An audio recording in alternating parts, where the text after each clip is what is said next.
ক্লাবের মেইন যে উদ্দেশ্যটা হচ্ছে বিজ্ঞানকে মানুষের মধ্যে নিয়ে যাওয়া।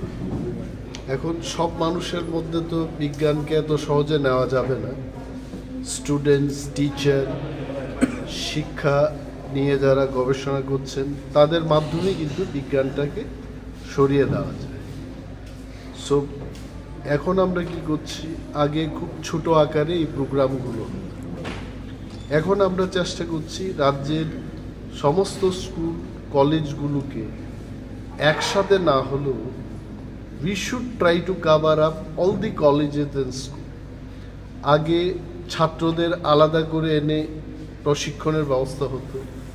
আমি বললাম যারা প্রশিক্ষণ দেবে তাদের সঙ্গে ছাত্রছাত্রীদের একসাথে, অর্থাৎ টিচার্স অ্যান্ড স্টুডেন্ট একসাথে আমরা আলোচনা চক্রে বসব।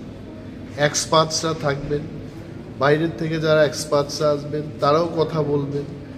আমাদের রাজ্যের অধ্যাপক বা অধ্যাপিকারা যেগুলো আমাদের জানা নেই, বাইরের থেকে যারা আসছেন তারা আরও বেশি জ্ঞান ভাণ্ডার নিয়ে আসছেন, তাদের থেকে আমরা শিখে এগুলোকে আমাদের রাজ্যের সর্বত্র আমরা সরিয়ে দিতে চাই। এবং বিজ্ঞান ছাড়া কোনো দেশের উন্নয়নের পরিমাপ করা যায় না।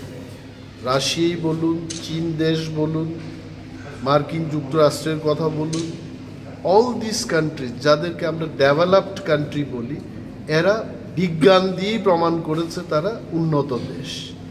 যতদিন না আমাদের ভারতবর্ষ আমরা বিজ্ঞানকে এগিয়ে নিয়ে যেতে পারবো না, আমরা কোনোদিন সেই ডেভেলপড কান্ট্রির যে খেতাব এটা আমরা পাবো না।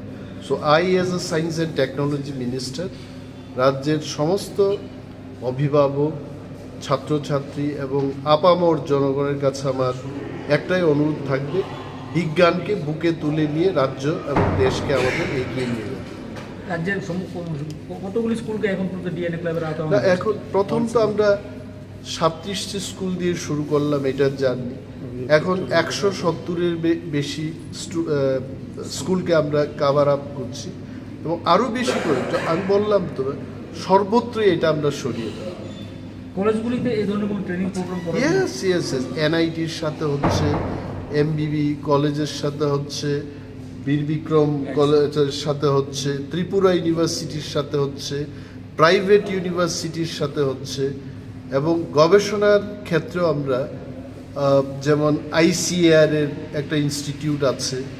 রাজ্যের মানুষের কৃষিক্ষেত্রে যেগুলো দরকার আমরা আমাদের ভান্ডার থেকে সাহায্য দিয়ে, সহায়তা দিয়ে, বিজ্ঞানীদেরকে দিয়ে এই গবেষণাগুলো করানোর চেষ্টা করছি।